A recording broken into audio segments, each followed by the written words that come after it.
നമസ്കാരം. യുഎസുമായി ചേർന്ന് ഇറാനെതിരെയുള്ള ഇസ്രയേലിന്റെ ആക്രമണവും ഇറാന്റെ പ്രത്യാക്രമണവും തുടരവെ ഇറാൻ ഹോർമുസ് കടലിടുക്ക് അടച്ചു. തങ്ങളുടെ അനുവാദമില്ലാതെ ഒരു കപ്പലിനെയും കടത്തിവിടില്ലെന്ന് ഇറാൻ റവല്യൂഷണറി ഗാർഡ് പ്രഖ്യാപിച്ചു. ആഗോള എണ്ണക്കടത്തിനെ ഇത് സാരമായി ബാധിക്കും.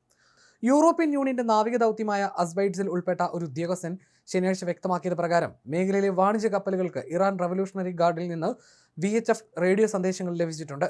ഹോർമുസ് കടലിടുക്കിലൂടെ ഒരു കപ്പലിനെയും കടന്നുപോകാൻ അനുവദിക്കില്ല എന്ന മുന്നറിയിപ്പാണ് ഈ സന്ദേശങ്ങളിലുള്ളതെന്ന് വാർത്താ ഏജൻസിയായ റോയിട്ടേഴ്സ് റിപ്പോർട്ട് ചെയ്തു.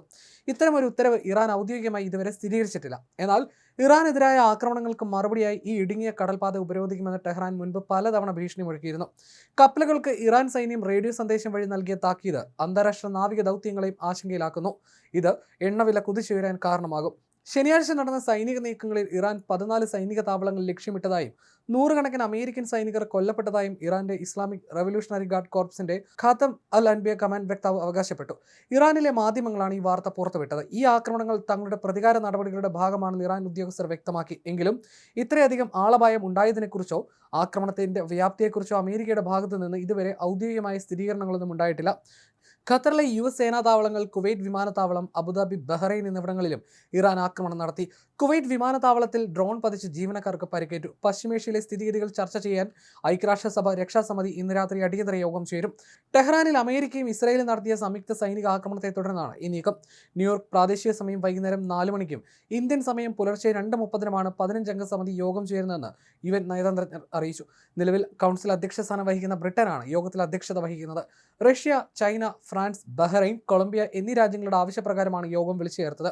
അതേസമയം ഇറാനിലെ അമേരിക്കൻ ഇസ്രായേൽ ആക്രമണത്തെയും ഇറാന്റെ പ്രത്യാക്രമണങ്ങളെയും UN secretary general Antonio Guterres അപലപിച്ചു. അതേസമയം ഇറാൻ കുവൈറ്റിൽ നടത്തിയ ആക്രമണത്തിൽ ആളപായമില്ലെന്നാണ് റിപ്പോർട്ട്. നിരവധി പേർക്ക് പരിക്കേറ്റിരുന്നു.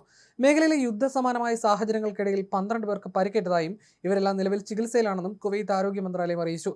അലി അൽ സലീം എയർബേസിൽ മിസൈൽ അവശിഷ്ടങ്ങൾ പതിച്ച് 3 സൈനികർക്ക് പരിക്കേറ്റതായും റിപ്പോർട്ടിൽ പറയുന്നു. അലി അൽ സലീം വ്യോമതാവളത്തിന് നേരെ ഇറാന്റെ ബാലിസ്റ്റിക് മിസൈൽ ആക്രമണം ഉണ്ടായതായി കുവൈത്ത് പ്രതിരോധ മന്ത്രാലയം നേരത്തെ സ്ഥിരീകരിച്ചിരുന്നു.